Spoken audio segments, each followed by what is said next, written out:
বাংলাদেশের গণতান্ত্রিক আন্দোলনে তার একটা অবিস্মরণীয় অবদান ছিল। এই দেশে যেখানে খুব বড় রকম আপোষমিতা চলে, সেইখানে আপোষহীনতার, অবিচল থাকার দৃঢ়তার একটা অনন্য উদাহরণ ছিলেন তিনি। এবং এই সময়েও গত যে 15 বছর ধরে আমরা লড়াই করেছি, এরশাদের সময়ের কথা বলছি না, তখন তো সেটা দেখিয়েছিলেন। এই সময়ে তিনি খুব দৃঢ়তার সঙ্গে লড়াই করেছেন, প্রচুর কষ্ট সহ্য করতে হয়েছে তাকে।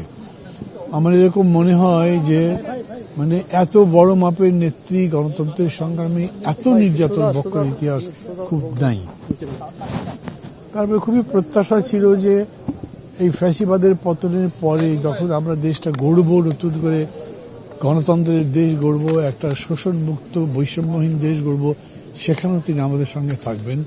খুবই দুঃখের বিষয় এটা যে উনি থাকতে পারলেন না। আমি মনে করি, আমার কথা নয়, দেশের কোটি কোটি মানুষ তাকে খুব চাইছিল। এখন যখন দেশটা ভালো কিছু হবে, তখন একজন ভালো মানুষ, দৃঢ় একজন মানুষ নেতৃত্বে যিনি দিতে পারেন, তিনি থাকতেন আমাদের সঙ্গে। তিনি আমাদের সঙ্গে থাকতে পারলেন না, এটা খুব দুঃখের। সম্ভবত এই দুঃখ আমাদের অনেকদিন বয়ে বেড়াতে হবে। তার স্মৃতি আমাদের মধ্যে থাকবে। এবং এটাও আমি মনে করি যে তার যে নেতৃত্বের গুণাবলী ছিল, সেই গুণাবলী নিয়ে আগামী দিন বাংলাদেশ গড়বার চেষ্টা হবে।